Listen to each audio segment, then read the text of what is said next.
Hey everybody, this is Gabe. Just wanted to, before the show, kind of acknowledge somebody. This is going to be off the cuff and really not planned. This is just kind of what I'm thinking. We just lost somebody recently. His name was Marty Sklar, and I just kind of wanted to talk about that before the show today because we didn't talk about it in the last show. We lost him July 27th of 2017, so this year. This is a little bit hard because I met him not even a week before he passed for the first time. For the first time meeting him, he left a huge indelible mark on me with the words of wisdom that he had. We lost a great person, an incredible person, and a Bruin. He graduated from UCLA like I did. And we lost somebody in the Disney company that has left an indelible mark. Just things that he's worked on have been like the Enchanted Tiki Room and the Small World. Those were for like the World's Fair. He wrote personal materials for Walt Disney. He worked for the creative development of Epcot Center at Walt Disney World in Florida. He was the only person to be at every single Disney park opening and witness all of that, and a lot of people recognized him as being almost like a Jiminy Cricket for the organization because he learned and understood Disney as a company at Walt's knees himself, and to have lost somebody of this stature is hard. And I know a lot of people are having a hard time, and, fans of his, and I can't imagine what the family is going through. But, we send our condolences to Marty's family and let them know, and hopefully they know that the person that they lost has left such an incredible impression on so many people's lives, and that's what should be celebrated, not the loss of somebody. And thank you, Marty, for everything that you've done for Disney and for Disney fans and for people who love theme parks, and just for being an incredible person and giving such great advice, because I know that the advice you gave me when I spoke to you, it meant a lot to me. And I think about that every day now, the advice that you gave me for my work, for what I do, what I believe in, and what I'm passionate about. And I'll never give up on that. Thank you again, Marty, and we'll miss you. Hey, this is Doug Barnes of the Season Pass Podcast, and you're listening to the Theme Park Duo Podcast. Have a thrilling listen. Hi, and welcome to the Theme Park Duo Podcast. Grab your park map, churro, and hop in line with us as we take you on a coast-to-coast adventure through the world of theme parks, haunts, conventions, and more. Now, here's your hosts, Nikki and Gabriel. Hey everybody, welcome back. It's Gabe and Nikki. We're here for another episode of the Theme Park Duo Podcast. Bringing you awesome information and ridiculousness. Yep. I think that ridiculousness, like if that was like a tagline, it would be in all caps, underlined, italicized. Yeah. Because it really is ridiculousness. Yeah. Sorry, Rob Dyrdek. I know that's a show and they're trademarked, but ridiculousness. That's what it is, and welcome back. Like Nikki said, we are in episode 14. Yeah. And this is going to be a good one. We have our friend Doug Barnes on the show talking about political correctness in theme parks, and it got it got a little deep there for a bit, right? Yeah, definitely. We went places. We went places. You definitely we traveled, know. We ate the foods. We talked to the people. You know our opinions on certain things. Which, yeah, that's true. Everyone has opinions. Your opinions might differ from ours, or it doesn't make them wrong. Yeah, no, it's just everyone has their own way of looking at the world, and the main part is that we all try to live in it together and just be friends, regardless of differences, who we voted for. And differences in general. But I think what's most interesting about this topic is I want people to chime in. I want people to contact us, or I want people to be on social media sharing their thoughts, because a lot of what we're talking about is very polarizing. It's not an easy subject to talk about between people, because a lot of people disagree. Yeah. So I would love to hear people's opinions. Listeners, I know you're listening. Chime in. Tell us what you think. Let us know if you agree with us, if you disagree, and if you disagree, why. Yeah. On a lot of the topics that we're talking about, because it would be really interesting to hear your take on what we talked about. So before we do any of that, we have quite a bit of news to get to, and since our conversation with Doug was rather long, we'll have to get through this pretty quickly. Yeah, we'll try to go quick. So let's jump right into the Theme Park Bulletin.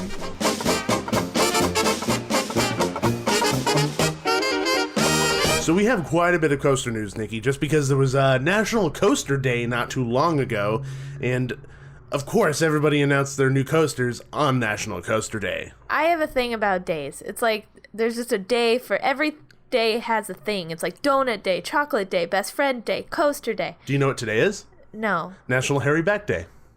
That's not true. You That's just made not that true. up. No, it's not.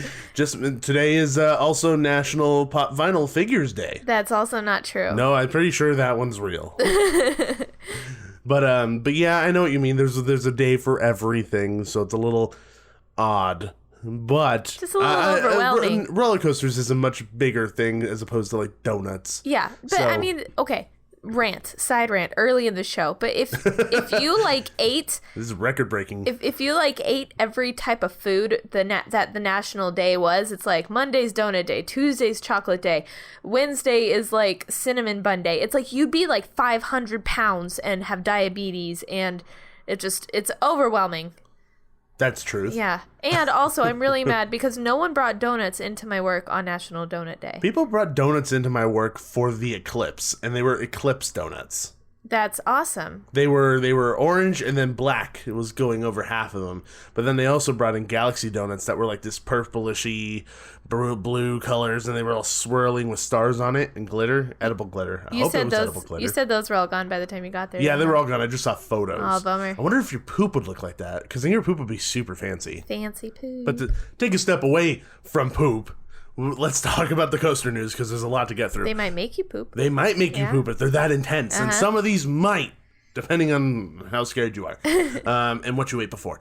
But moving forward, the first piece of coaster news is a brand new coaster coming to Knott's Berry Farm right in our backyard, Nikki. And it's replacing what was there before, which was Boomerang, and also what's the extended like stores that were there. So it's actually, the footprint's actually going to be a lot bigger. And where Riptide used to be, and Riptide and Hammerhead and all those things. So it's extending from over there, like kind of where the fountain is, all the way up to where the new Boardwalk Barbecue is. So the flow of the park is going to be a little different. Yeah. So the ride is called Hangtime. It fits in well with the Boardwalk theme. Yes, and it's kind of like a surfery theme, which is cool. The headrests will have surfboards on them. Awesome. It's going to be 150 feet tall with a vertical lift, 96-degree first drop, so it's going to go past 90 degrees. That first drop looks gnarly. It looks a little nuts.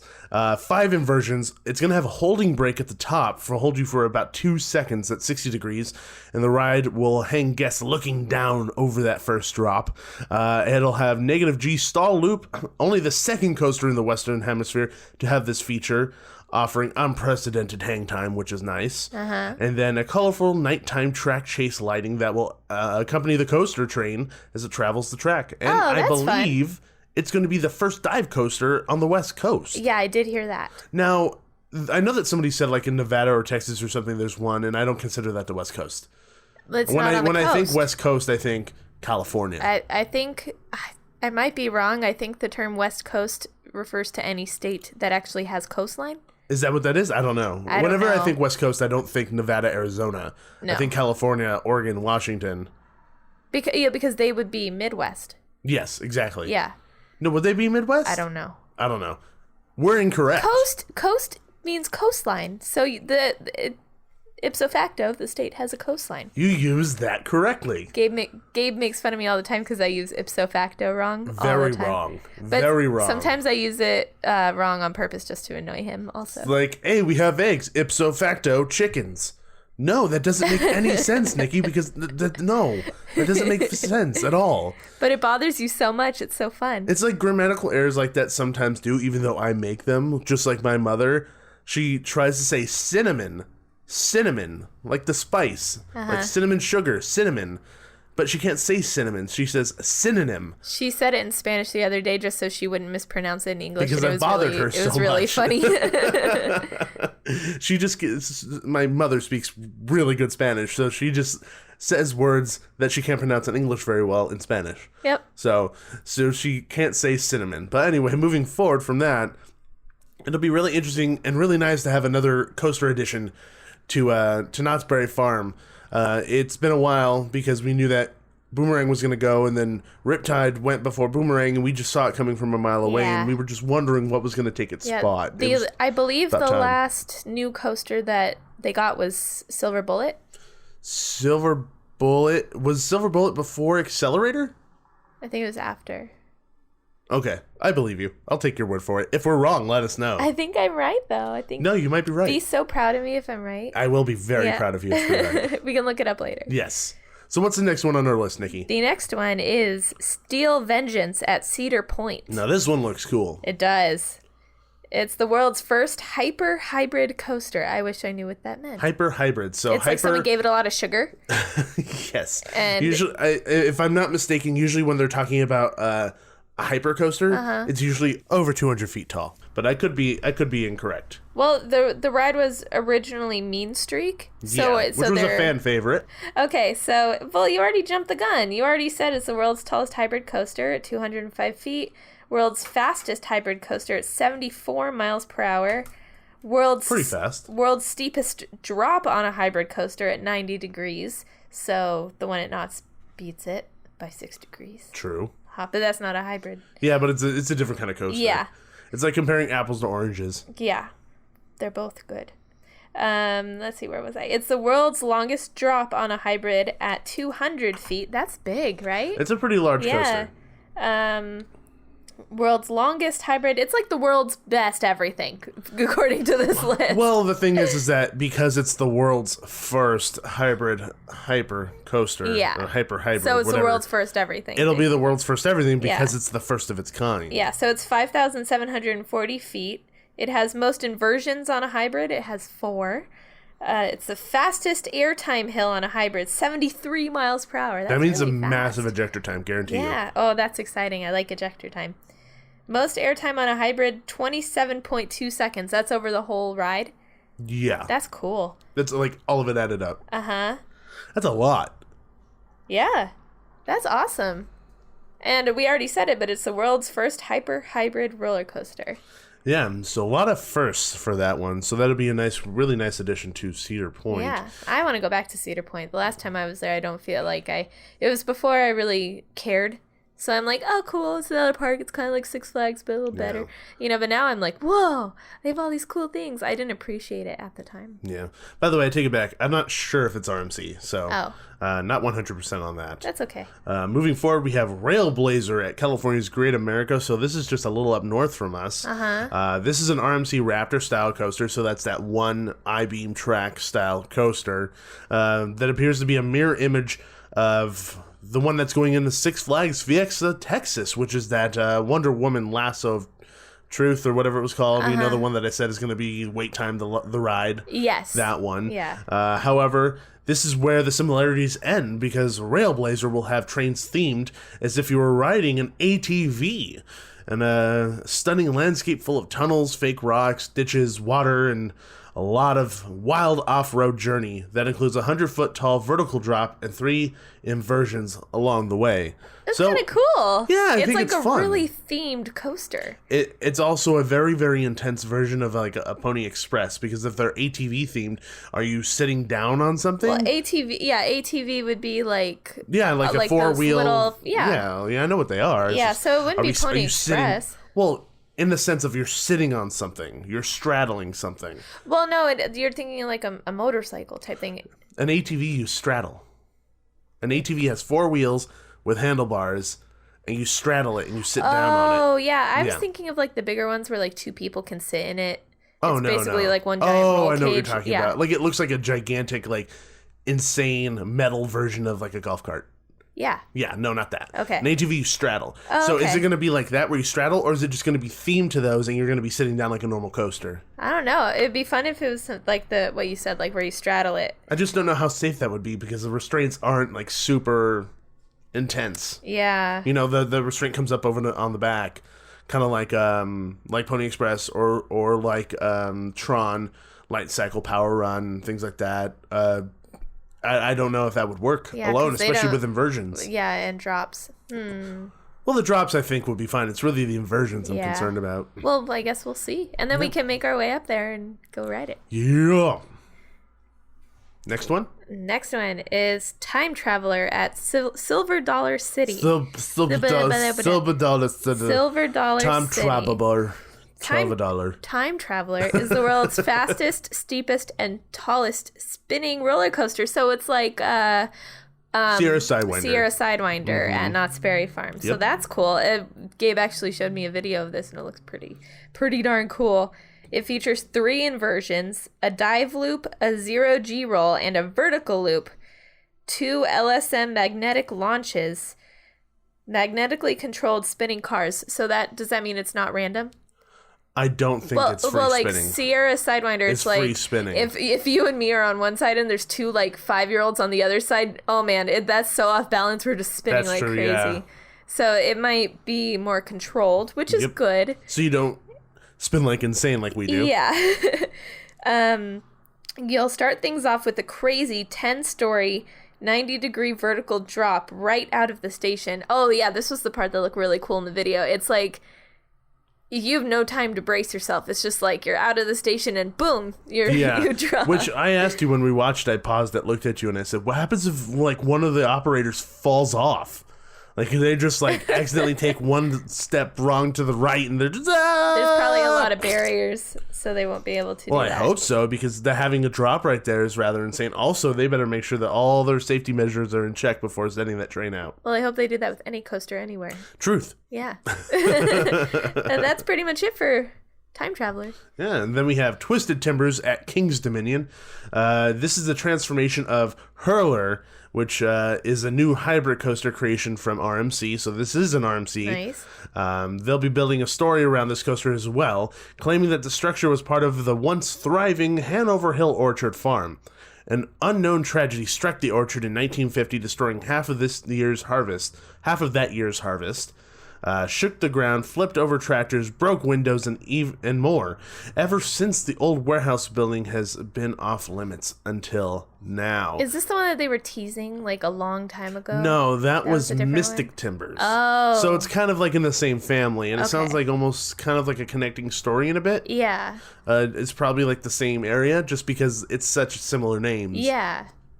Twisted Timbers features 109-foot tall barrel roll first drop, 3,351 feet of track, That's a total really of 3 long. inversions, 20 airtime hills on a top speed of 54 miles per hour. Perhaps one of the most amazing things is the layout of Twisted Timbers is essentially exactly the same as the former Hurler coaster, just seriously amplified beyond all belief. Cool. So that ends the coaster news. There was and there was even more coasters that we're not adding onto this list. We don't want to have like a 10-hour episode. Those are just the highlights. It doesn't work out that way. Yeah. So, but we have a ton more news to cover, and it's my favorite type of news, Nikki. Let's jump right into Haunting Headlines.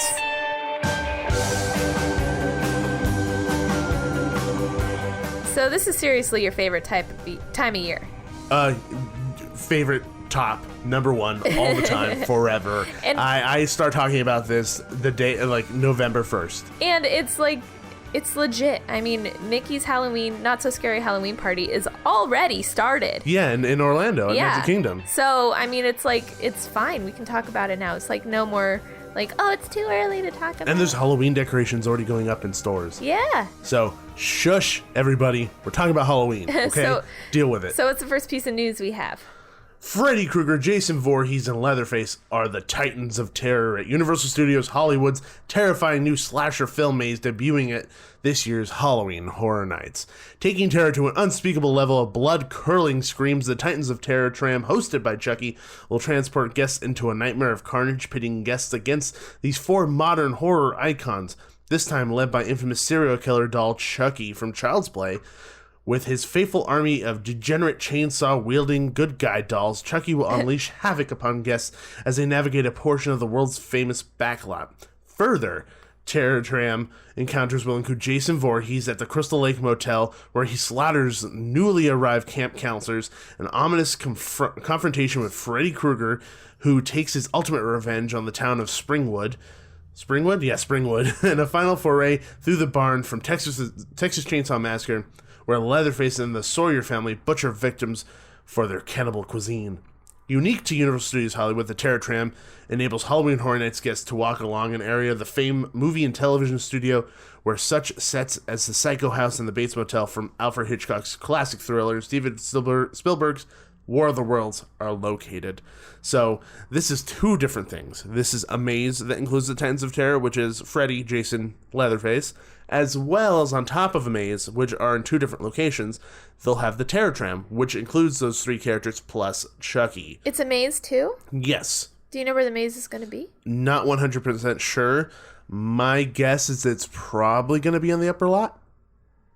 Near the entrance, so like in the Waterworld queue. Oh, okay. That's my guess. I thought it was just the Terror Tram. But I no, guess it's two different things. My question is, are those going to be insanely tall, chainsaw-wielding good guy dolls?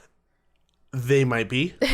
They might be. They might be like life-size versions. I don't know. Yeah. Unless they're going to hire a whole bunch of little people. Then they shouldn't. Is that the correct term? Is that PC? I'm not sure. I don't know what the PC term... I'm so scared of saying the wrong thing. Well, our whole episode is about PC. That's true. And who knows if we said the right thing in there. Like, air We quotes, probably right thing. didn't. So, who cares? Yeah. There are no rules. So, that's fine. But I'm kind of excited for this. I'm kind of, like, I don't know. All of those are my favorite part of the horror genre. You know, like...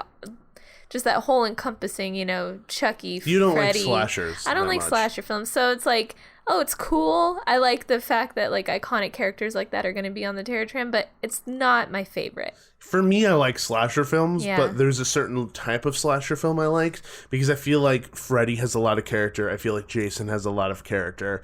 I don't feel like Leatherface has a ton of character. No. I've never really been a huge fan of Texas Chainsaw Massacre. I'm not even a fan though, at all. Even though that remake with Jessica Biel was actually really good. I really enjoyed that. It's still not my favorite character and favorite movie. And I love Chucky. Chucky has a ton of character. So having those all play together in the same area, and it'll make up for Leatherface, in my opinion, not having a ton of character, will be fun. Yeah. I think it'll be cool. I think that's the Terror Tram this year will be fun. Exactly. Yeah.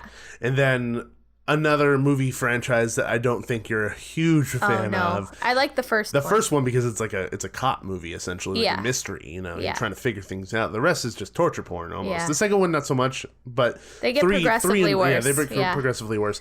Is the Saw franchise. All new maze to feature a first look at Lionsgate's upcoming 8th Saw film, Jigsaw, debuting at the nation's premier Halloween event in Hollywood and Orlando. The Saw series is one of the highest grossing horror film franchises of all time, making its return to Halloween Horror Nights, bringing the blockbuster's most terrifying traps to life in an all-new original maze opening at Universal Studios Hollywood and Universal Orlando Resort, beginning September 5th, 2017, based on September 15th, 2017, based on the Lionsgate and Twisted Pictures hit horror film franchise Saw, The Games of Jigsaw. So this is going to, I'm assuming, kind of take you through a lot of the famous traps, and like it says, give you kind of a peek into one of the new ones too. Because it's mainly it's mainly for the new movie. No, I mean it's. What I'm thinking, what happened, because it's kind of a convoluted situation. Yeah. The movie was originally called Saw Legacy. Uh-huh. And I think they had already started working on everything. And then we got the announcement really, really late because they changed the name from Saw Legacy to just Jigsaw. Uh-huh. So that means that the maze has to change everything, which probably means why we got like a weird name, which is Saw, The Games of Jigsaw. Yeah. It's kind of an odd name. Oh, so it'll be a greatest hits of all the movies. I think so. Okay. I think it's going to be kind of like a lot of the famous traps. Uh-huh. And we get to see a sneak peek at one of the new traps that's included in the new film that's coming out. Okay, well, this will be another one. Like you said, I stopped watching, I think, after the third movie. So it'll be a lot of stuff that just will look cool, I guess, but I won't really feel connected to it all. Yeah, exactly. And then keep going. We're going to talk about Halloween Horror Nights again, but Universal Orlando reveals new details on the terrifying scare zones. This I'm excited about. Yes. This year, these horrifying street experiences will live within a collection of the most unearthly macabre terrors called the Festival of the Deadliest. Ooh. From the depths where nightmares are born, this horrifying scare zone is an ancient tradition filled with the hellish wonders that are hard to resist and impossible to escape. This ghastly collection of madmen and monsters from beyond the veil have joined together to reveal in firelight and create the together to revel. Can't talk today. To revel in firelight and create the ultimate afterlife of fright. Now I'm questioning my speaking. Why don't I say the next big paragraph? Okay, and this is just the beginning. Once guests enter this hallowed celebration of blood and bone, their nightmares will never end as they'll attempt to survive 2 unique scare zones based on 2 celebrated horror films. The iconic classic... Whoa. Those were classic were not even in that paragraph. I'm not doing much better. You're not much better than me. The iconic Halloween film Trick or Treat and the popular film franchise... The Purge. Oh, so we lost The Purge from here, but now it's going over there. But The Purge has been part of that, I believe, fantastic. A few years in a row now. Can you tell my sarcasm? We're finally going to Halloween Horror Nights Orlando. It makes up for it. We have Trick or Treat. It makes up for it completely. Like, I don't care. I don't care. Of The Purge. Yeah, The Purge needs to be purged. I think we've said that before. Yes, it has been purged from Hollywood. Yeah, it's been purged from Hollywood, but not quite Orlando yet. But yes, we are very excited about Trick or Treat Scare Zone. It may not have its own maze yet, but it's got a scare zone. It should eventually. Yeah. So, where did I leave out? You left off at The Purge. The Purge. Reaped from the twisted minds of Universal Orlando's entertainment team. Joining these horrific street experiences are 9 disturbingly real haunted houses and 2 outrageous live shows, creating the ultimate Halloween event that no soul can survive. So... we have Trick or Treat. Trick or Treat and The Purge, those are the scare zones. We have Invasion. Guests will become the grotesque human experiments of fearless alien scientists who continue to plan the preeminent destruction of the planet Earth. Is that a maze? No, that's a scare zone. Okay. And then one more scare zone is Altars of Horror. Guests will come face to face with some of the most horrifying characters found in this year's assemblage of haunted mazes, based on iconic horror films and terrifying hit TV shows.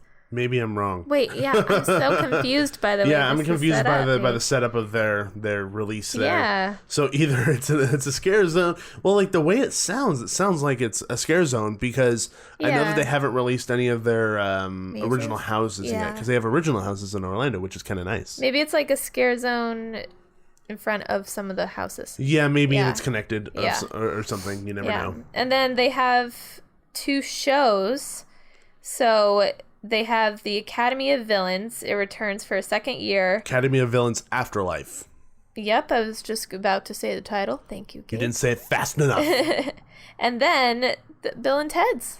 Which is its last year. Yeah. Which is kind of crazy because for us it's already been gone for like 3 to 4 years. Yeah. But it's cool that we'll be able to see the last one over there. Yeah, exactly. Yeah.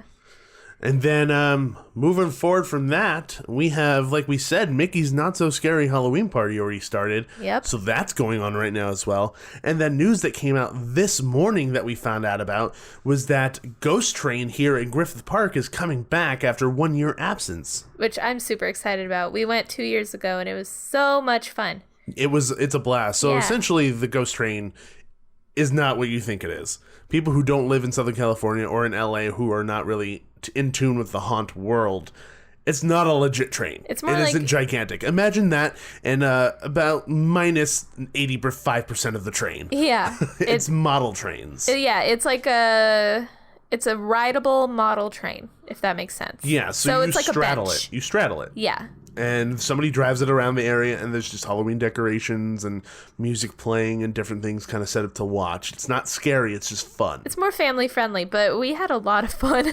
We had a blast. Yeah. I had more fun at that than I did at LA Haunted Hayride that year. Yes, we did. We didn't have that great of a time, but also I'd attribute that mostly to the fact that I found out that I was allergic to hay. Yeah, and you were wearing shorts. I was all scratchy, I was sneezy, so and my bad. throat was itchy. It was just a horrible, horrible time. It was like I rubbed my face in a cat. He's also allergic to cats. That's not good. Yeah. But yeah, so that's also coming back, which is nice. And then coming to one of our favorites, if not our favorite, Knott's Scary Farm. Last but not least, the granddaddy of all haunts. A little bit of news came out for them, but they are going to be having their preview event, which we'll be going to for press. So we'll be getting some interviews for all you guys to listen to the creators of these incredible experiences. So we'll be getting more, and that's going to be this upcoming Wednesday when they have that, or Thursday, one of the two. But they have some news of returning mazes from last year's event and years prior. So we know that Paranormal Inc. is going to be returning. So that's going to be a favorite. That is the favorite. The John Cook maze that came swinging out of the gates that everyone fell in love with. So that's going to be returning.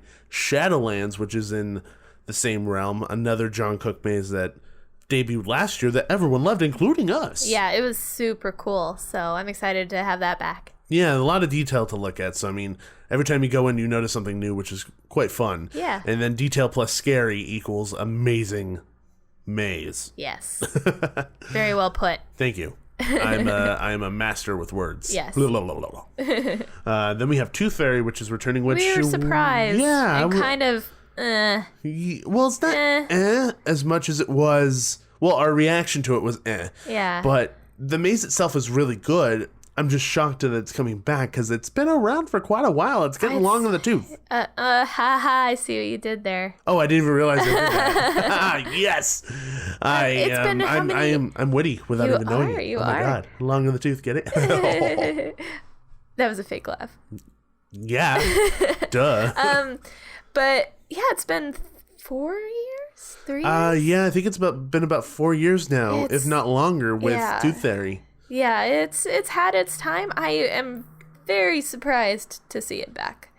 Very, very surprised. Especially last year, there was never a line for it.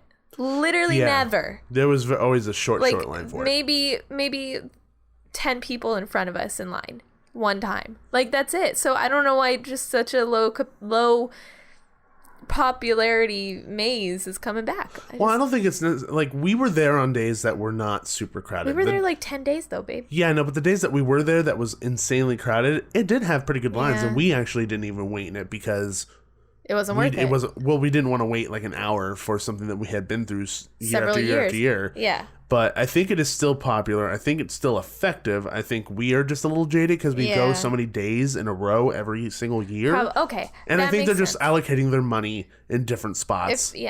For other things that needed a bit more. Okay, yeah. So I guess, okay, I'll give it that. We go so many times. If a person goes once a year, doesn't get the pass, yes, they might be excited to see it for a fourth or fifth time. But we've seen it too many times. I think just for us personally, being Scary Farm pass holders. So, okay, that makes more sense. We're just a bit jaded. Yeah. Just a bit. That's okay. And then the other day, they just announced that they're going to bring back the Red Barn, which both you and I were very curious to know if they were going to bring that back, because it was not originally, it seemed like it wasn't originally slated for last year's event, and then they had to add it late in the game. And I don't think it was really running on all cylinders all the time. I think they've had a year. I think it will be way more polished than last year. So I'm actually excited to see what they could do in a year that they, when they had the time to do what they wanted to do. I'm not going to lie. Like, I didn't enjoy the maze as much as I thought I was going to enjoy the maze, but for what they came up with and what they were able to execute in such a short period of time was really impressive. Yeah, I think so. The music was great. I thought the music for me was probably the best part about it. Yeah. It was like this thumping music that just kept going. It, like this pace, it gave you like this huge fast-paced feel to the maze, which was nice. Yeah. Because a lot of the time when you go through mazes, it kind of has like this ebb and flow of themes, and not themes, but like feelings, and it kind of slows down, speeds up with music and stuff. This was fever pitch from the beginning. Like, as soon as you walk in, it is heartbeat starts getting higher because of the pace of this music, and everybody was really high energy, which was kind of cool. Yeah. So I'm excited to see what, like you said, what they have to give this year after having had time to polish it. Yeah. So after that, we have the Hollow Scare Zone, which is in Camp Snoopy. I really liked that scare zone. I liked it. There was a woman in that freaking scare zone that made like the most unearthly sound, and she would like come up behind you and make it in your ear, and thinking about it now makes all of my back hair stand up. Like, thinking about it, it's National terrifying. Back Hair Day. It is National Back Hair Day. No, it was the most unearthly sound, and thinking about it now freaks me out. Like, I don't like the sound that she was making, and she was following me. I like the scarecrows that would like come out of the bushes. Also, they kind of had like these big like back looking things, and they would hide in the trees. You couldn't tell what they were part of, and then people would all walk by and they would just jump out at them. Yeah, that happened to us plenty of times. Oh my god, remember we were okay, sorry, tangent. We were walking into Camp Snoopy from Sierra Sidewinder, so past the restaurant and the bridges and stuff. And we were walking towards the big Ferris wheel at the very end, and we were just walking, and there's lamps everywhere that are pretty tall. Like, there's lights that kind of are themed and stuff to Camp Snoopy. And I forgot who we were with. I think we were with our friend Eric. We're just walking, and there was a guy on stilts in there, and we did not see him. He was just leaned up against the pole, and we were walking. He just took one step out, and we did not see that coming, and we bolted. like I've never like had the instinct to run ever at a haunt. I've only like lost power in my knees once in my life, and he just stepped out, and I just took like 5 really quick steps forward to get away. We got scared a lot in that scare zone last year. I really It enjoyed it. was so foggy. Yeah, so foggy. That played a big part.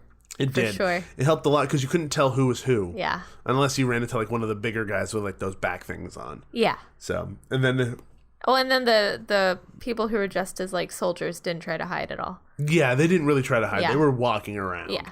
They usually were kind of like the bait, if you will. So they'd stand out in the open. Someone would focus on them, and then they get hit from the right or left by another monster, which is incredibly awesome. Yeah. We don't have any news yet on the return of Carnival. We know that Ghost Town Streets is coming back. That's always a 100. I feel like there would be riot in the streets if they said, we're getting rid of Ghost Town Streets. Yeah. So, Carnival, interestingly enough, we haven't heard any news about. We also haven't heard anything about Skeleton Keys, about Infected. There's a lot. There's a lot of things left on the table. So, Thursday. Fiesta de los Muertos still hasn't been announced, but it probably will come back. They're saving a lot of announcements for Thursday, I'm sure. So Fiesta is like their party area, so I wouldn't be surprised if they bring that back. But what I think they should do, and which I'm hoping they'll do, and the reason why they haven't announced it, is Carnival. I want Carnival to change. I think Carnival, I think it should still say Carnival. I think that's what it should be. But instead of just clowns, it should be circus themed. Yeah. So instead of just clowns, they'll have a ringmaster. A ringmaster, freak show. Well, they do have a ringmaster, but he's a clown. Yeah. Freak show oddities, like half human, half alligator, half human, half lion. Yeah. Like a 2-headed person, things like that. I think that would be really fun and kind of give it a different atmosphere. They could have actual monkeys instead of clown monkeys. Exactly. Like weird monster monkeys. Yeah. You know what I mean? So I think that would be really fun. I mean, they started to kind of go that way because remember there was like that teddy bear monster thing. Yeah. That they had that one were time. all still kind there was of clowns. A fish one. Yeah. They were all clowns though. Clownfish. Oh yeah, he was. Yeah. I remember we're like, he's a fish. That's weird. And we paused for like 15 seconds and we're like, oh, clownfish. I get it. So we're excited for Haunt. We're always excited for Haunt, and just Halloween season as a whole is coming up, and we're pumped. Like we're ready to go. You know, the Halloween season has begun with Midsummer Scream, which is the best Halloween event that you can get before the Halloween season. And then on August 31st, we hear everything for Scary Farm, and then we're off and running. Yep. It's gonna start. It's insane. And we get to go to Halloween Horror Nights in Orlando, which is going to be amazing. We're so excited. Super pumped. Later in the show, we say that we're not going to go anymore, but we actually are still going. So at the time we recorded with Doug, we had canceled everything, just things didn't work out. And then in between then and now, we have actually rebooked it, but we're only going to be there for like a couple days instead. Yeah, like a weekend more than a big week. trip that we had planned before. Yeah, so we're still going to be out there, and we're going to see Halloween Horror Nights and stuff and spend a couple days and relax in the pools and stuff. I don't know why I said it that way. It's so weird. Pools? I don't want to go in that pool. You don't want to go in the pools? No. But it's a poos. Oh my gosh. It's not. You're saying poos now. You're not even saying pool. Poos? Oh my gosh. I don't want to go there. I'll go in the poos. Okay. I'll go in the pool. I'll go in the lazy river. Okay. But honestly, I'm really excited to be going to Halloween Horror Nights in Orlando for the very first time, get to see everything new, getting to see the very last Bill and Ted's. Like you said before, we lost it here, and now it's like we get one more chance to see it. So this is actually kind of a perfect spot for us to kind of go into our main topic today. You know, Bill and Ted's is something that was a staple of Halloween Horror Nights, and it's gone now because of this whole PC culture thing that's going on. People complaining because it really doesn't fall in line with what they think should be said. And we actually have a wonderful friend of the show on today, Nikki, to join this conversation. Cool. What do you say at that point? I don't know what you wanted me to say. Welcome, Doug Barnes, to the show. From the Season Pass podcast. Yay. Hey guys, that's Leave it the leave it best to Nikki. Introduction I've ever had. Thank you so much. That was awesome. Leave it to Nikki to do a really awkward intro. No, I love it. That's the way it Gabe should be. sets me up a lot for like me saying something and I have nothing to say. It happens a lot, but it's fine. So, I do it to myself much. actually all the time, so that's okay. I set myself up to say something and then I don't say anything. That's why I edit after the shows. So That makes sense. But thank you so much for joining us. It's really an honor to have you on the show because, particularly for me, you know, I started podcasting and a main reason of it is because of the Season Pass podcast. Wow.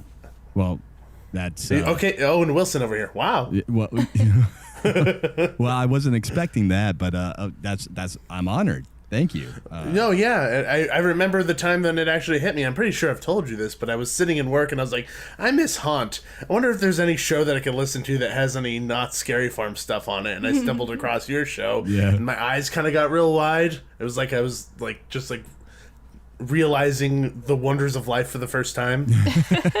so that from then on out, like I was like, oh my God, I want to do something like this. So thank you so much for putting on such a wonderful show. Oh, but my pleasure. Thank you so much for listening and supporting and continuing on with the community because, I mean, you guys are killing it with the Theme Park Duo here, and it's an honor for me to be on your show, so thank you. Well, thank you. Thank you very much. We try our hardest. I don't know about Nikki, but I try my hardest. Yes, this is me trying my hardest. I'm sorry, audience.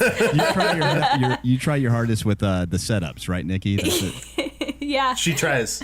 Tries. There you go. But like we were talking about already, our main topic really today is this PC culture that seems to be kind of seeping its way into the theme park world. Yes, there's a lot of things in theme parks that are, you know, usually very family friendly. That's what people think about when they think of theme parks, you know, family oriented, you know, really pretty much clean cut and proper really for everybody.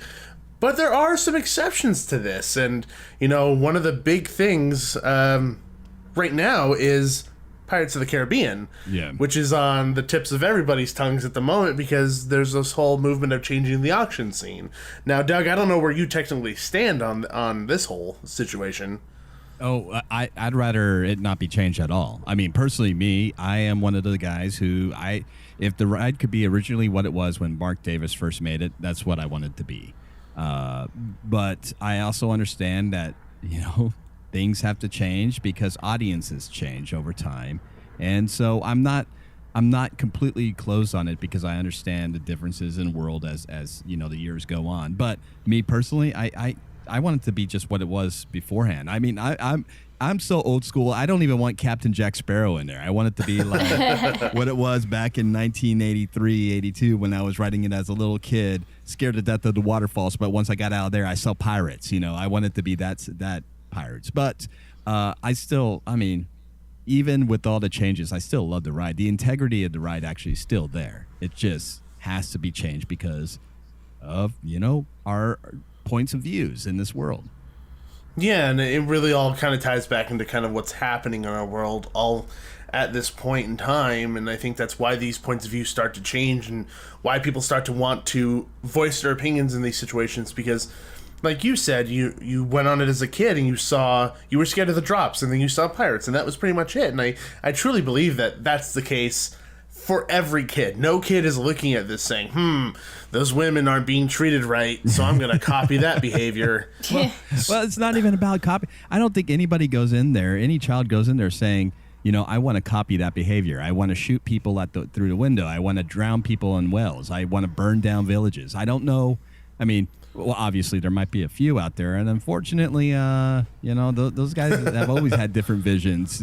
That's true. Very true. I think that this is, you're telling the story of pirates. And what did pirates do back in the day?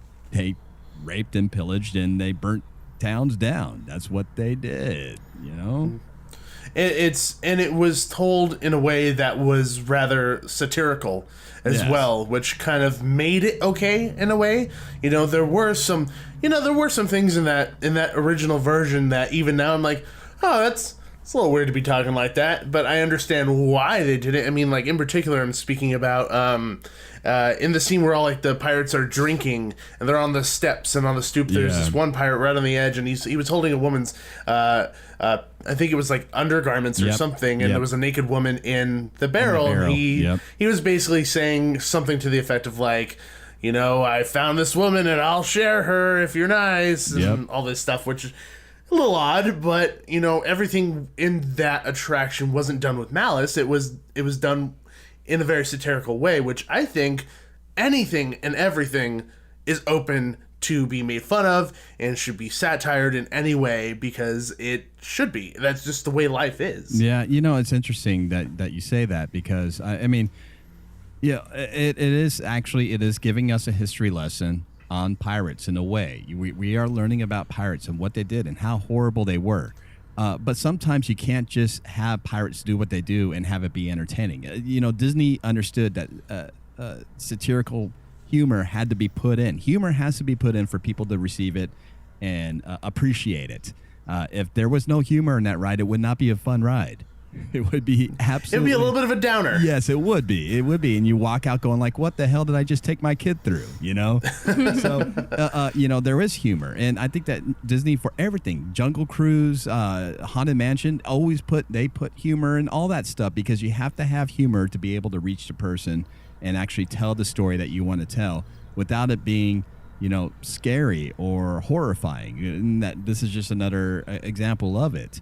But I also understand that as time moves on, voices get louder, and I'm not saying that's the wrong voices. I'm saying that there's people out there who are offended by it. Unfortunately, maybe something that was told that was supposed to be satirical back in the 60s, 70s isn't nowadays. The world does change over time, and sometimes we need to take a look and see what our audience is thinking. And maybe there's a larger percentage of people who really disagree with the way that this is being delivered than the people who love it and appreciate it for what it's always been since their childhood.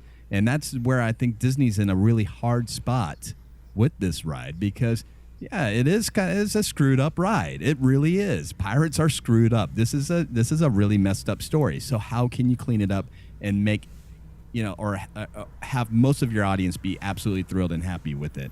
And I think that that's the route that they're going right now.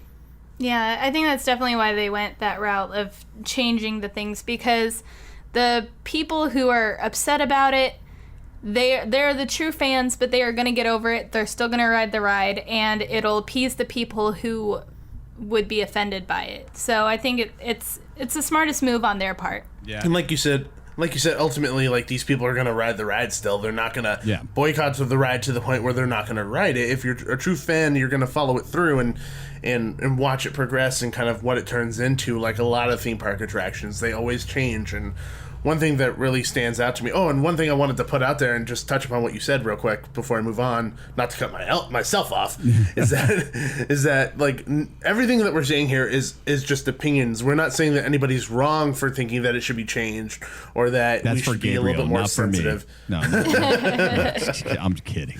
You're so wrong.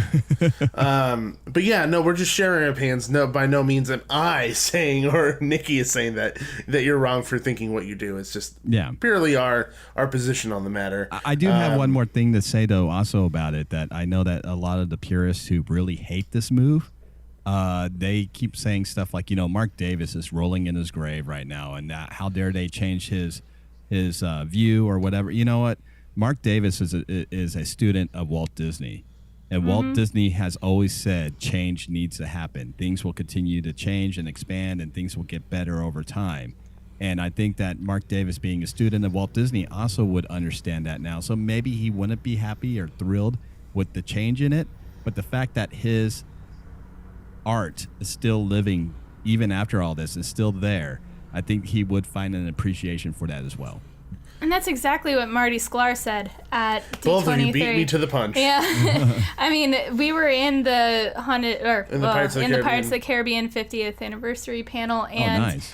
And they alluded to the change. They alluded to the redhead, and the whole audience booed. And Marty really booed. And it was really awkward. Marty Sklar just put them in his place. Like, shame on you. And he basically said what you just said. Like, well, it was all about change, and going with the times, and Disneyland will never be complete while there's imagination and all that. So he basically put everyone in their place, and no one said a word after that. Yeah, Marty's pretty much. Awesome. He was so. Yeah, he was amazing, and we at the top of the show we have a little bit of a tribute to him, because when we were there, I had the fortune of meeting him at D23. Oh, nice.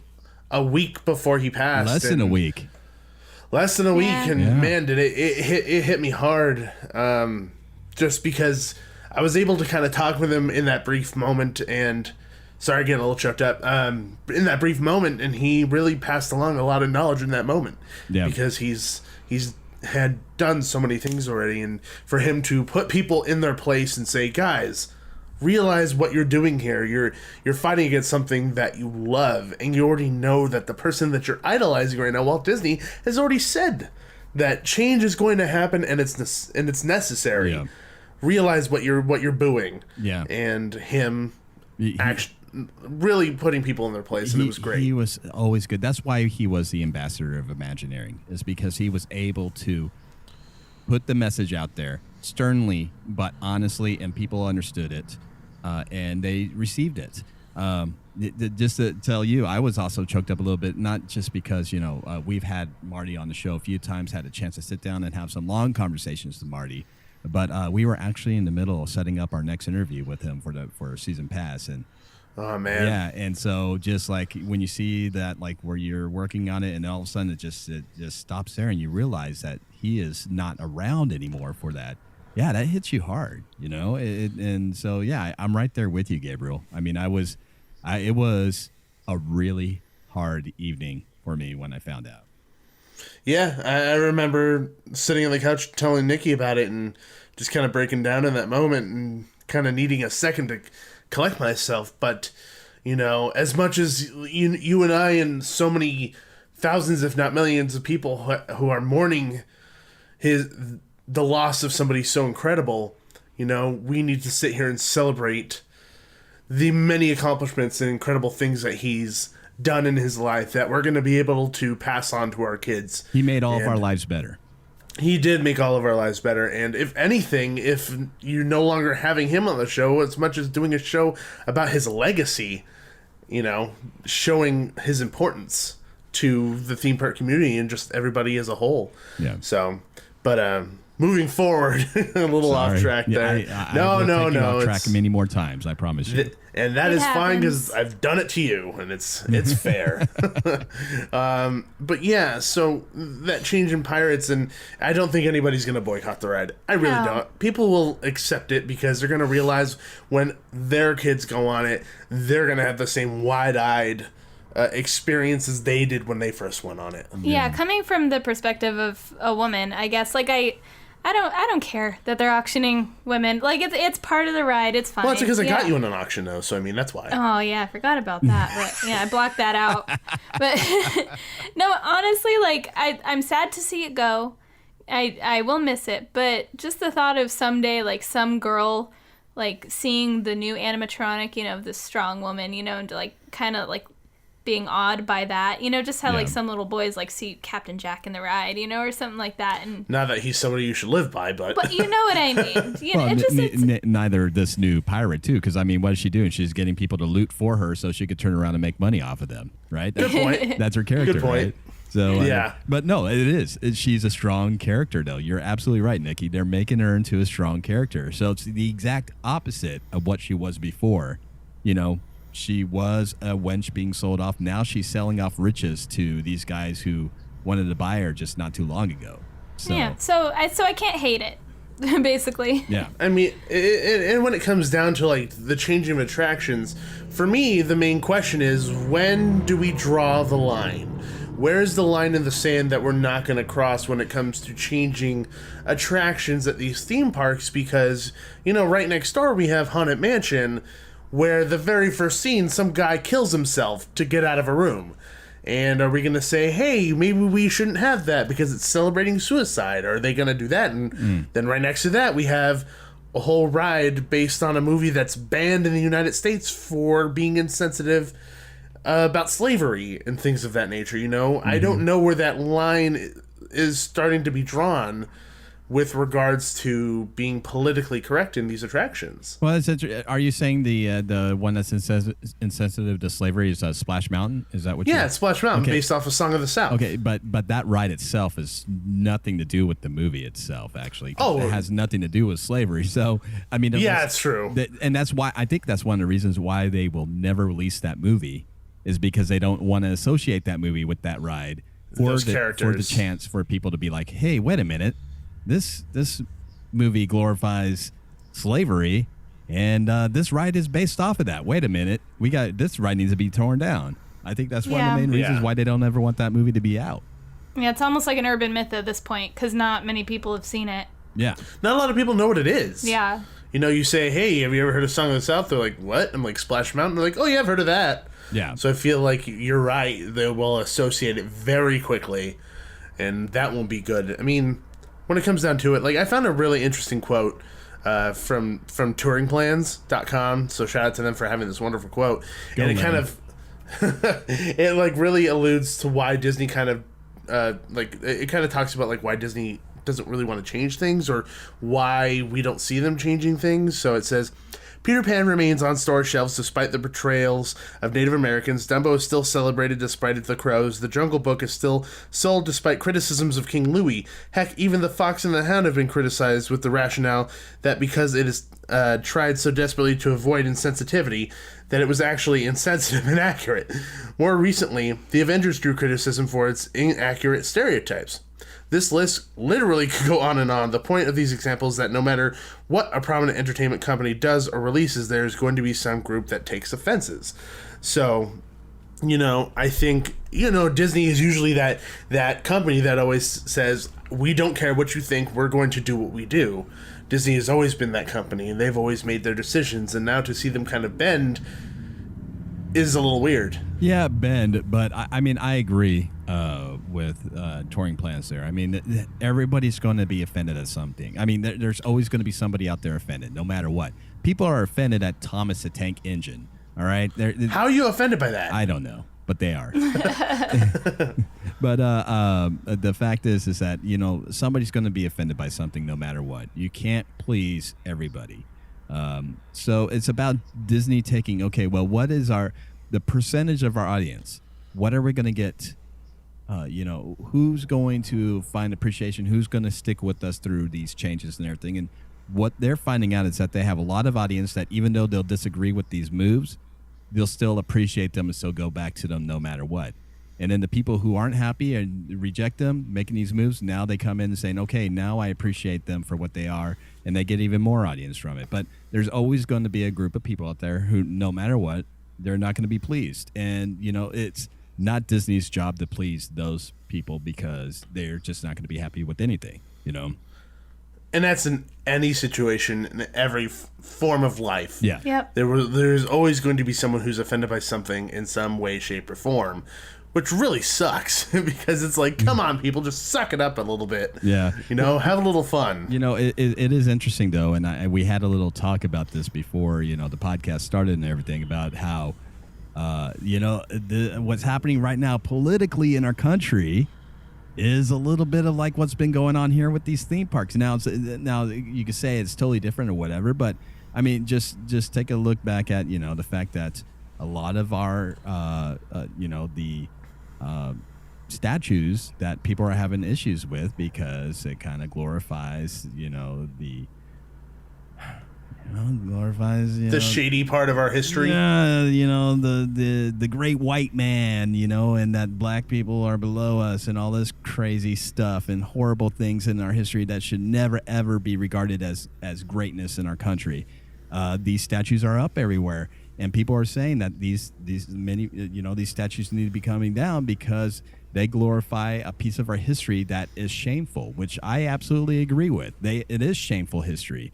I do not think that, any kind of general of the South that was fighting to keep slavery and keep the white man above should be glorified in any way, shape, or form. However, those are kind of the same battles that we're looking at right now about, the look at, well, we need to take down these animatronics that are glorifying rape and glorifying selling off wenches and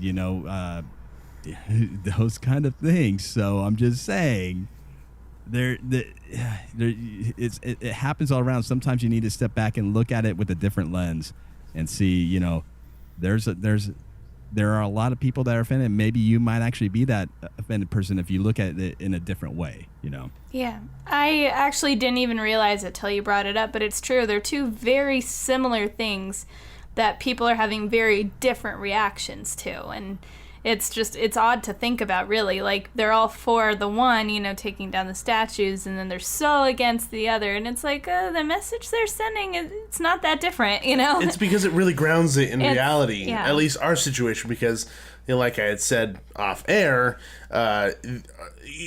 being in the theme park world is kind of like in its own bubble, and that bubble's kind of popped when you're kind of putting it next to a situation that's very, very similar in the real world and is very scary. But if I were to say one thing that's can be attributed to both of these situations is that, yes, we should probably change things, but we should 100% never forget it, because it's a part of the history, and having history is important as to not repeat and to do things, and that kind of more plays in tune with the real world stuff. Like, those statues should probably go in museums so that people can learn, this is who this person is, this is what they did, and this is why it was taken down, and this is why it's here now. In the same situation with any particular attraction that may be changed now or in the future for political reasons, is here's this piece, it was part of our history, we're not going to hide it, and this is the reason why we took it out. Never hide your history. And sometimes I'm really sad when Disney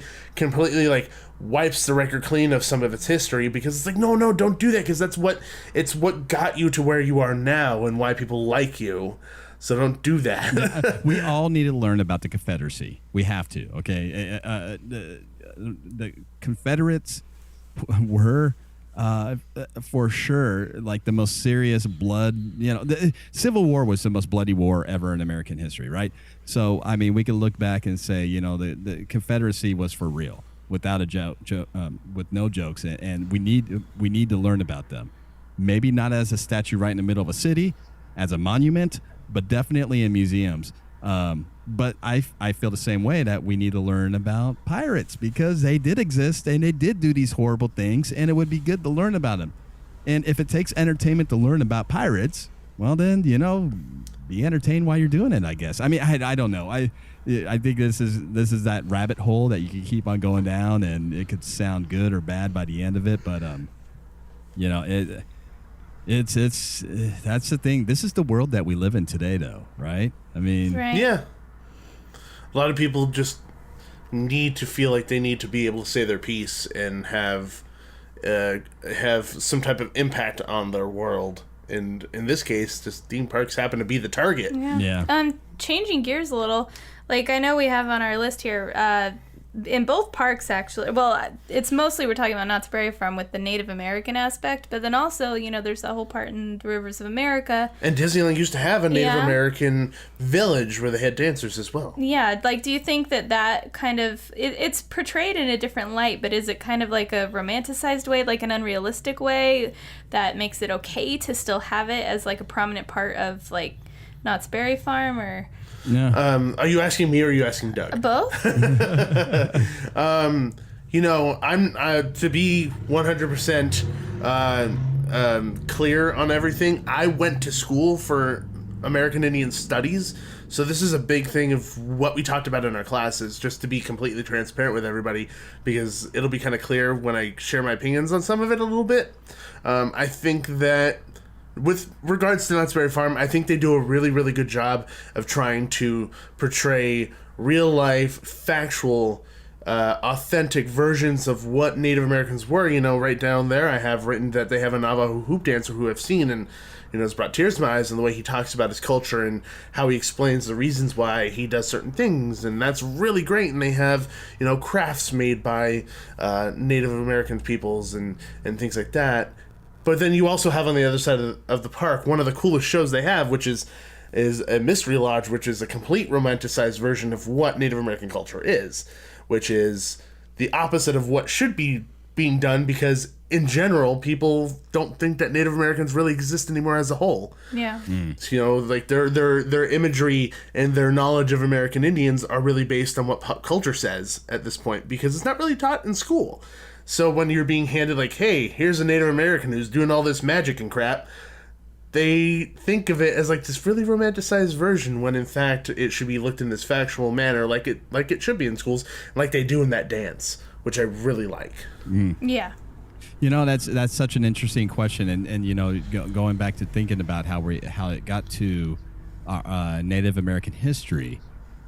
Starting with, we're talking about pirates, and we want to learn about pirates because we never want to be like that. We don't ever want to see that kind of display again. So we learn about what they did was wrong and make sure we don't do it. Then we learn about, the Confederacy and the Civil War, and we learn about how bad it was in the South and slavery and everything. And we have to learn that we never want to do that. We never want to do that again. We never want to have one man above another, that we're all equal. We need to learn what was bad about the Civil War, and that, sorry people, if I disagree with the Confederate Union all the way. Okay, there's nothing good about the Confederates. I'm just telling you that right now.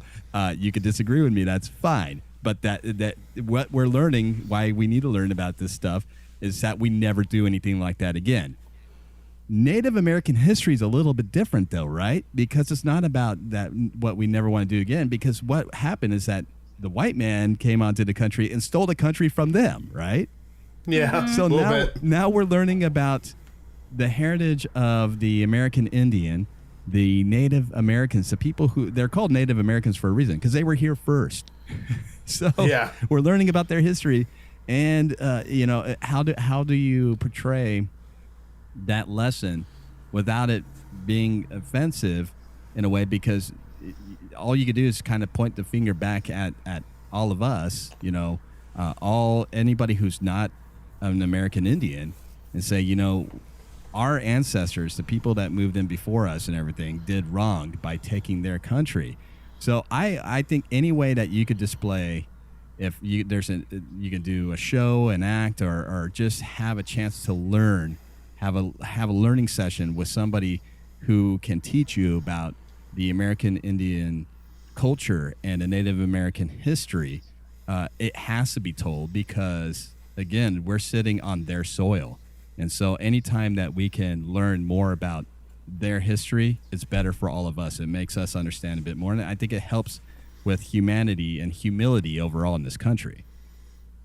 I completely agree, and I just feel like with regards to the situations like at Knott's Berry Farm, I feel like those are really the only times that we're actually going to be able to educate people about things like that. Absolutely. I don't think people really like to pay attention to that part in school, to be honest. Also, I don't think that they talk about it enough.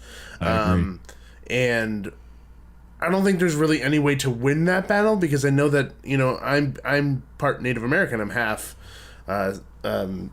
Okewenge from New Mexico, and No way. yeah. So I have Blackfoot in me. I'm dead You serious. do? Yeah. Crazy. My dad is a side family. My great grandfather's side, his great grandfather was Blackfoot. Oh wow. Yeah. Awesome. So there you go. That's cool. Yeah, we were called the San Juan Pueblo tribe, but obviously that was a Spanish given name, so they went back to the original name, which is Okewenge.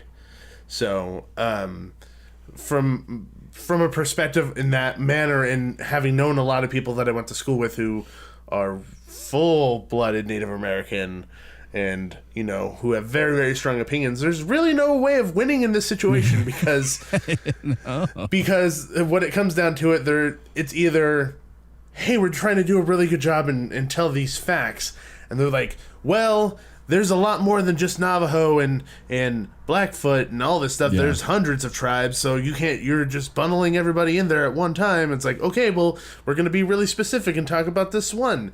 And then they see the show, and it's like, well, now you're romanticizing it. There's never going to be a winning situation. And that's which, by the way, I love Mystery Lodge. Yeah. I love it so much. I mean, that's why people are always mad with, like, teepees and stuff. Like, not all Indians use teepees, I mean, it's like all those, like, things that you associate with Native Americans that they use in, like, Knott's Berry Farm and stuff. It's generalizing, something that people associate with the whole, culture, but it's not. And usually I give it a pass. Yeah. I usually give it a pass when it comes down to that kind of stuff. From my perspective as a Native person, because a lot of the time they try their hardest. It's not like they're just saying, hey, there's some Indians over there. They're usually very specific about who they are and what culture they're from. Like, if we ride the Mark Twain, like, those, I'm pretty sure they say those are Plains Indians, which is correct, because the Plains Indians rode horses and had teepees and settled in certain areas and moved, and they said those very specific facts about them when they were there, and especially when Native and the whole portrayal of them at Knott's Berry Farm, they're very factual. And even for shoot, what's the show called again? I'm just blanked. The Hoop Show? No, the actual cool show. Mystery Lodge. Mystery Lodge. The actual Even cool Mystery show. Lodge. The actual cool show. Sorry, I said cool show earlier. I didn't mean that. I'm sorry, Hoop Dancer. Your show is so cool, too. I like the Hoop Dancer. No, the Hoop Dancer is awesome. They have some other people there, too, but that was the one that stuck out in my head. Sorry, Hoop Dancer.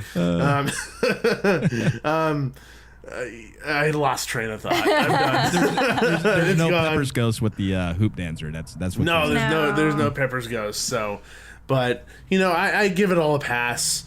And to kind of stick with Knott's Berry Farm, what I find very funny is what's kind of become a joke between a lot of people and the kind of that's in this theme park world. Me, you, Rick West, and a whole bunch of other people. During Ghost Town Alive specifically. During Ghost Town Alive, there is no Hop Wing Lee character. And Rick said, #dirty laundry. For the audience, Hop Wing Lee is the Asian laundromat guy. Yeah, he's the animatronic in the window. Yeah, he's just very, very stereotypical and Asian guy. He did not come alive with the rest of Ghost Town. He went on vacation. And do you think it's because they were worried about being offensive? 100%, because you also see any Native American peoples walking around because they're usually at the table playing poker in the Pekin as well. We are not going to see any cowboys and Indians play out in Ghost Town Alive, that's for sure. Yeah. So that's something that I definitely don't think we'll ever see. Yeah. So I guess that's. Although we do see Indian monsters at Haunt. I do see those. Well, they're ghosts. They're ghosts? Is that what they are? Yeah. They're ghouls and goblins? They're in Ghost Town. Ultra spooky. They're ghosts. In Ghost town. It makes sense. Oh, that makes sense. Yeah. I didn't think about it. You're welcome. Thanks, Nikki. But yeah, so I mean, that's just an example. I mean, Hopwing Lee is an example of going the ultimate safe route. A good example of restraint. Yes. Yeah. So to avoid the complaints. That's that. Yeah. That's very interesting. I remember actually being there on Media Day last year for Ghost Town Alive, and Rick walked right up to me right when we went out there. He said, "There's no Hopwing Lee." He probably said it deadpan. Yeah. Looked at you seriously. Yeah, he did. There's no Hopwing Actually, Lee. yeah, he started with dude, and then yeah. So yeah, It always starts with the he said, dude. "Start it now. Everybody start hashtagging dirty laundry. Let's go." Yeah, he was immediately. It was funny. No, yeah, I always found that really, really funny. And to kind of even go forward, because we mentioned Haunt and having that kind of stuff. Let's go into all the haunt stuff. Yeah, like last year in particular, we had this huge controversy over Fear VR 5150. That was at, correct me if I'm wrong, it was at Knott's Scary Farm, as well as California's Great America's Halloween Haunt. Yes. So it was in both those locations, a VR experience that really had nothing to do with the 5150, which, if you don't know what that is, this isn't the clinical definition. This is the Gabriel Montoya definition. A psychiatric hold?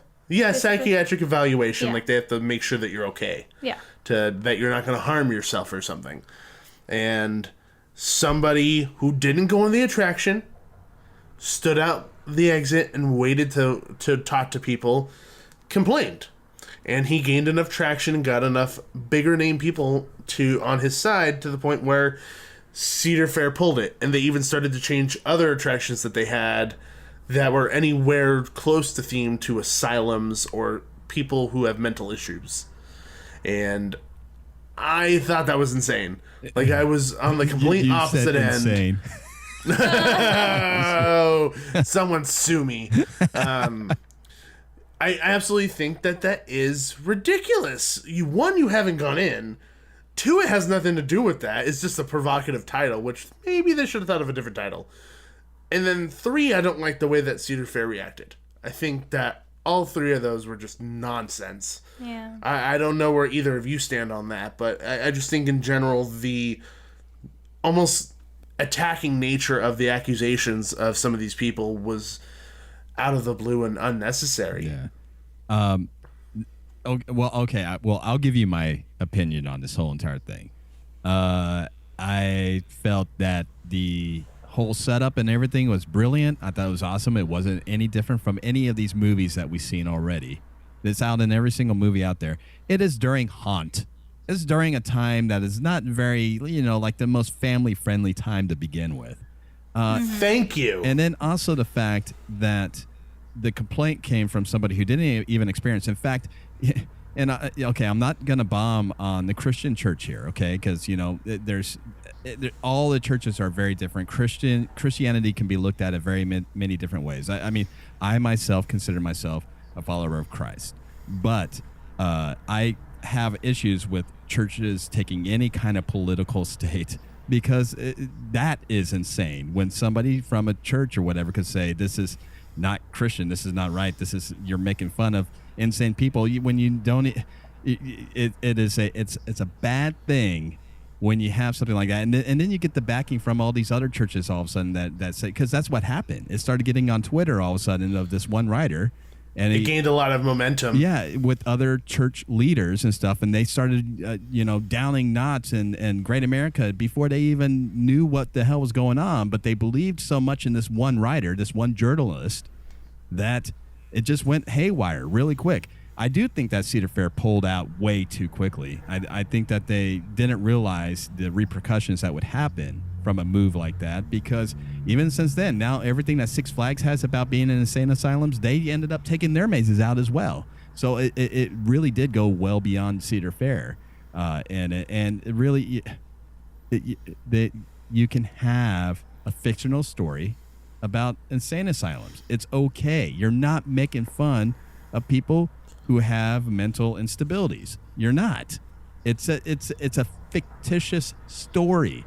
And so and it's during Haunt, where you should be like 16, 17, 18, whatever years old anyway. You're a much more mature audience than I don't know. I'm starting to ramble on right now because now I'm getting all frustrated about it. No, but you're saying what we're all thinking. You're saying what we're thinking, man. And to compile it even on top of that, the attraction wasn't even about a 5150 or somebody with mental issues. It was about a girl with supernatural powers. It had nothing to do with what people were complaining about. There you go. And nobody knows that because they didn't go with it. It was only open for like one weekend. We were lucky enough that we were there the opening weekend and we saw it. And we went straight there. Yeah, and it absolutely had nothing to do. There was no insane person even in the VR experience. It was the girl with... I forget that part, if she had powers or not. But she had like these mental powers to mess with people. All the doctors and nurses around her started turning into monsters or zombie type creatures. That was it. It had nothing. It was set in like a hospital ward. That was it. But yet we could still sit here and listen to everybody say, The Sixth Sense is a great movie. Or something that deals with people who have special abilities or whatever, but have no clue, when it comes to like something like this, like a haunt, like an experience, that it is a story of special people being told in a different way, and it's just so unfortunate. I think it was really bad on all accounts everywhere, and I think that this is one of those situations that many sides can be blamed. I'm sorry. Had to throw that in there. A little punch in there, just a little bit.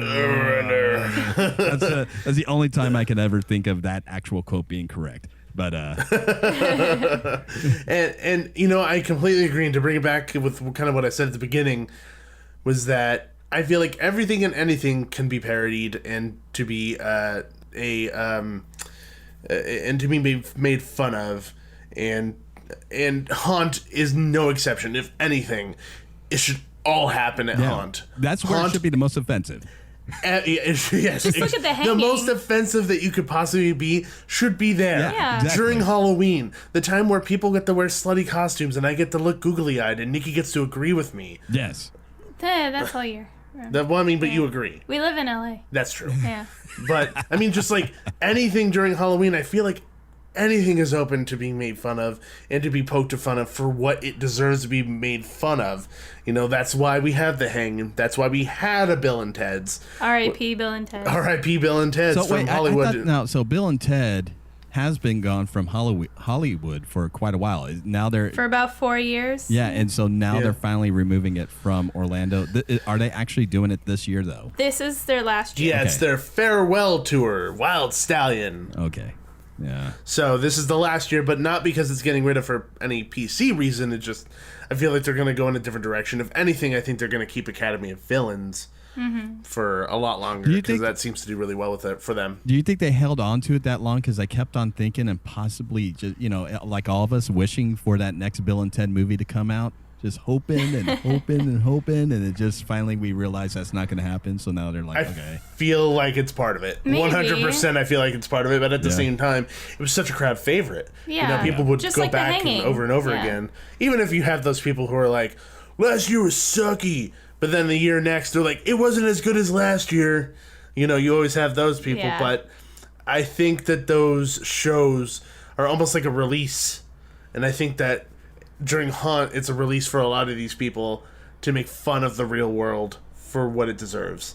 And, whether that's Trump, Hillary, Deadpool, or, anything that was in there, I think it's all deserves it. And I think it's fun. And I think that's why Halloween is fun. Yes. Yeah. So, it makes me sad. I will say, though, that last year's Hanging wasn't very good. There was like a few moments where I'm like, oh my god, that was so funny. But then there was moments where it kind of dragged a bit. I feel like the humor was just a little different. Like the Hillary part just dragged on and on and on and on. I just couldn't stand it. Do you think it was the location too? Was that the first one in the new spot? Yes. Could be because but I did like the musical number. That musical number in the beginning, I could not stop singing it, and I still sing it to this day whenever I hear that song. No, yeah. Can't stop the hanging. We did like that part. Yeah, I like that part. And to kind of bring it to a point where we talk about something that, kind of crosses the line, I think, to a certain extent. Something that I don't think should probably be around, and it's not around anymore, is Chucky's Insult Emporium. Have you heard of this, Doug? No. What is that? Chucky's Insult Emporium was at Halloween Horror Nights. I believe it was in Hollywood only. I could be wrong. Nobody quote me on that. But I do know that it existed. And it was essentially just a guy who had a Chucky puppet that was up in a window. Oh, okay. On the main street. I saw that. Yeah. Yeah, and he would have people gather around him, and he would say probably the worst things I've ever heard somebody else say to another human being. Well, as a joke. How is that any different than the heckler they got rid of? And well, the you heckler, were so mad about that. Well, the heckler, for me, he was like, ha, your shirt's so low, your boobs are hanging out, that's great, ha. But Chucky, dug deep to stab you. Let me put it this way. If there's children listening, cover their ears for a moment. He looked at a woman who was with her boyfriend and said, I could use your spit as a sperm sample. Oh, Jesus. Yeah. That's crude. That's very crude. That's what he said. I laughed. And then she got really up off her knees and then looked at him. Well, no, don't put that in. No, and then he's like, your boyfriend's nodding, like, yeah, he agrees. Oh, but God, that was like, horrible. to me, I laughed really hard, but I'm like, ooh, maybe you're asking for a lawsuit. Yeah. But, you know what? Then you don't go stand by Chucky. If I avoided the heckler every year, I was fine. I mean, the heckler told me that I looked like I ate too much Halloween candy because I was chunky. Yeah. I mean, I didn't disagree. So one person, I forget, was she underage? Was she like? I think she was like 16, and she's like, oh my God. She complained. That's my 16-year-old Doug. I'm shaking my hands on my face. I thought it was a 16-year-old girl for a second. That's amazing. Yeah, just like hot second she was in here. Yeah. So, I mean, I guess it just takes one little thing like that for something like that to get pulled. Like one complaint. Yeah, and that's usually all it takes. It seems like that's what brutal, it takes now. That's hardcore. That's yeah. Look it up on YouTube. It's pretty funny, but I don't know if that necessarily, I don't know. For me, at least, I think that starts to kind of cross the line. That's crossing when you start the line. to get really personal with people. Yeah. When you have a Chucky puppet looking at you in the eye and say like, "I hope your mom dies." Like that's he's saying things alluding to that kind of stuff. Oh God, that would be horrible. So, like if it's not me, I'm laughing. If it's me, I'm like, ooh, I'm walking away. Somebody email Theme Park Duo if you ever caught Chucky saying that to somebody. I'm just email them. Yeah, no, email us if you've ever been at the bad end of Chucky at the Chucky's Insult Emporium. I want to know what he said to you. But I think that kind of brings us full circle of like where we think the PC culture is going a little too far to where. I don't know about you two, but I think is going a little too far, and we should probably cut it off at that line there where Chucky's Insult Emporium, but leave the wench alone, leave the redhead alone. I have a question for you. Uh-huh. Do you think that the Hall of Presidents is going to be opening up in the next 4 years at all? Oh.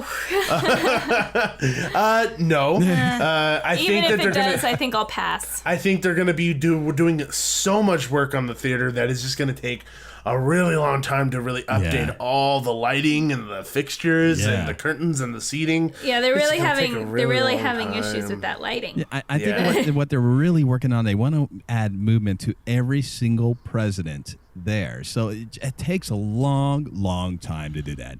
As well as they need to add cup holders to every single seat. And they have to, repaint the entire stage, and you have to watch the paint dry first. Yeah, exactly. You got to make sure that you get the, the new animatronic parrot that they're putting in there, that this be perfectly placed, and then also when they sing Hakuna Matata, that it's all in sync, and it's going to take a long time. So I don't see that. I don't see it opening anytime soon. They want to make sure it's perfect, They have to do all their research before they just open it up. That's what I'm saying. Before they really open up that show, you want to make sure that you have all the information to really get a good understanding of, what's happening in that show. Just saying that a little specifically. I think Nikki's kind of glazed over at this moment.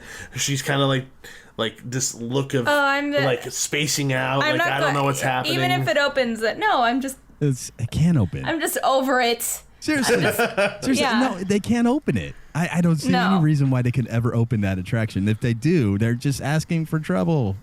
Yep. And I don't know. I don't remember who said it, or I don't remember where we saw it, but I remember someone saying, like, when they do open it, and it's Disney's version of the script, it's not going to sound like Donald Trump. It's not going to sound like him, and it's not going to be the person that everybody remembers being as Donald Trump. And if it was that, Disney would never allow it for him to say whatever he wanted to say. And that's why it's closed. Yeah, I think what they should do is just have Lincoln stand up and do a big old speech, and then he points over at Donald Trump and says, "Here's our new president." And Trump just stands up and goes, "Hey, I'm your president. Hey, guys," and he sits back down. Yeah. Or he stands up and just goes and farts and then sits back down. Goodness gracious. Just saying. It always. I think has to that would end be with just a fart joke. Yeah, I just think that like it would be as equal to whatever he has to say anyhow. You know, Oh, it's the same goodness. outcome. We got real for a second. Our true opinion. We were trying to glaze over it a bit, Gabe. You can't glaze over it. That's it. There's no way that you I'm serious. can. If they want to open up, they just have it where they point and they're like, "There's our president," and he waves. He's like, "Hey, guys." That's how it should Hey, be. your president, Donald Trump. Yeah. Hey. And then he's all, That's- "Back to you, Lincoln." That's how it should be. And I Thanks, think Trump, for the weather report. that's why it's still closed, because they're not going to do that, and they're trying so hard to make it work. They're trying very hard to make it work, and I commend Disney for that, but at a certain point, it's like, just take a step back and realize what you're dealing with there. It's kind of like, is not all there. You're not going to win that argument, I don't think. So, I don't know. That's a topic that could be in a whole nother Sorry, episode, I didn't mean to think. bring that up, but No, I don't care. I think it's great, and I definitely think it fits within the confines of our conversation. Yeah. It's just a rabbit hole of a conversation. We were going to go to Orlando, which, by the way, everybody knew that a trip to Orlando, we're not going anymore. Sad. But when we were talking about it, I was like, we're going to Mickey's Not So Scary. I want to go in the Hall of Presidents. And Nikki's like, no. I'm like, why? Don't you want to go? And she goes, no, I'm not going to waste my time. I'm like, aren't you like morbidly curious about what it's going to be like? But now that I'm thinking about it, and now that you brought it up, I don't think it's going to be open during that time Yeah. It anyhow. won't be open. It won't be open. There's no And if it way was, I it's wouldn't not go. going to be open. No. But anyway, that wraps up this show. It was an incredible conversation here, and hopefully nobody was offended who was listening. And if you Oh, were, I'm a little worried. sorry, but at the same time, deal with it. It's our opinions. We're nice people. No, I don't think anybody's offended. They just keep on thinking that Doug dude just keeps on taking it way out of bounds, going all over the place. Is he talking about Trump? I can't tell. I'm really confused. He keeps on changing minds. He's going all over the place. He's just, yeah. Was that your old angry lady? That's me when I'm talking, like if I'm listening to a podcast and I don't understand what's going on. That's what I'm like, that's what I don't understand these new fangled Twitter faces and Twitter books and stuff. That's me. But you Don't always- mock me. Yeah, no, but you have to end What, it. you're an old man? No, I can't. I don't understand Twitter. Oh. You always have to end it when because that's the way that you end off every sentence when you're angry. That's for me anyway. Shouldn't change these rights, man. Well, Doug, thank you so much for joining us on the show. It was wonderful having you here and having such a wonderful insight on a lot of these topics. Yeah. Well, thank you. I don't know if it was wonderful, but thank you so much for having me on the show. And It was entertaining. Well, I was the host. I have to say something nice. okay. I can't really tell you Well, what I really appreciate- think. Thank you, Gabriel. I'll be sending you that check later. Thank you. Sir. But I don't think anybody needs to know where to find you, but please let everybody know where they can find you and your show and anything that's connected to that. All right, awesome. Well, first off, if you guys want to listen to my show, I promise you, my opinions aren't really in them at all. So you can actually And not listen- every sentence ends with meh. Yeah. No, that doesn't happen. That's like I edit those out. But no, you can go to seasonpasspodcast.com. That's where you can find everything that's going on. We're on iTunes, and then on Twitter and Facebook and Instagram. We're at the Season Pass, just one word, the Season Pass. And it's all about the industry. It's about the people of the industry, and we get people to come on to tell their stories. So it's not my opinions. It's everybody else who works in that industry, and that's what makes the show good. So Thank you guys so much for allowing me to come on and have fun with you and share some opinions. Like I said, I don't get to do that on my podcast, so it's fun to do that with you guys. You're welcome. Well, I'm glad that you had a good time, and guys, like at the beginning, I said that I found that Not Scary Farm episode. If you guys like anything haunt related when it comes to Scary Farm or anything like that, go back to those episodes of the season pass and listen to them. They are extremely interesting because they have a lot of the creators on there who are behind your worst fears and nightmares, and some of them are very, very, very cool people. Why did I say some of them like others aren't? They're all really cool people who do these really awesome who do these really, really awesome events, and you get a really cool insight on how these things are built and the reasons why and how they're thinking, and it's such an awesome show to listen to. So make sure once again you listen to the Season Pass podcast. Thank you. That's awesome. No problem. That was a really good conversation we had with Doug. I thought it was great. I thought we were able to hit a lot of the different stops along the way when it comes to theme parks as a whole, and really kind of get a lot of differing opinions on the situation of political correctness. Yeah, I mean, it's a thing that a lot of people nowadays have an issue with, or, it's just become a lot more of a hot topic recently. So I thought it was good to... I could buy goth clothes there? And I could buy like all the pop culture-y things? Yes. Okay, just checking. So I thought it was good to just get a few opinions on it and kind of make people think about it. Like, is this a big deal? Or, are parks overreacting or trying to, kind of appease people before they even know they have an issue? Like with the redhead, it's like no one complained, as far as we know, before they changed it, so it's like, are they just trying to get ahead of it? Exactly. Yeah. So we'll leave it there. Like I said at the beginning of the show, share with us your thoughts. Let us know if you agree, or more importantly, if you disagree with us with regards to our opinions on the matter of political correctness in theme parks and kind of how it should go and its way it's been happening. So make sure you do that on all of our social media. So our social media is Theme Park Duo on Instagram, Twitter, Facebook, and Periscope. So you can follow us on Periscope. I know we just did one at DCA where a lot of people had fun. We were listening to people's they told us what rides to go on. We went on Heimlich's Choo Choo Train. Heimlich's Choo Choo Train. And Flix Flyers. And Monsters, Inc. And Monsters, all Inc. because people had asked us to. Yes. So that was fun. But let us know on social media your opinions.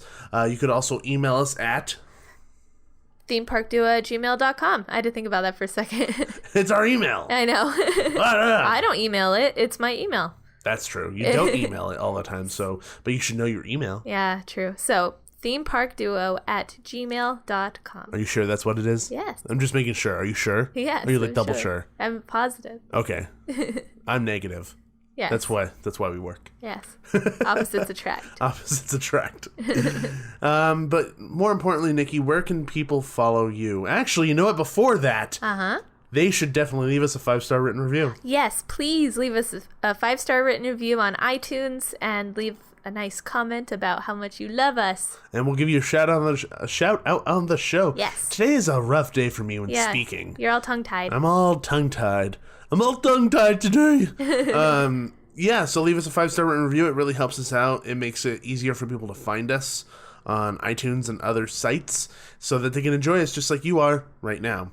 Nikki, now tell everybody where they could find you. You can find me on Twitter at NikkiM_313. And you're doing so much better. I'm so proud of you. I know. I'm learning every day. It's an ongoing story. It's an ongoing story of Nikki's Except no one's been talking to me, so I can't practice. People talk I'll tweet to me. you from Thank you. our account. Okay. So it makes it look like you're really important. Okay. You got really genuinely excited. I did. You can follow me at Lakers793 on Twitter, but most importantly, above all, people, remember, there's always a great, big, beautiful tomorrow. See ya. Thanks for riding with the Theme Park Duo. Make sure to gather all your belongings before the end of the podcast. Bye-bye.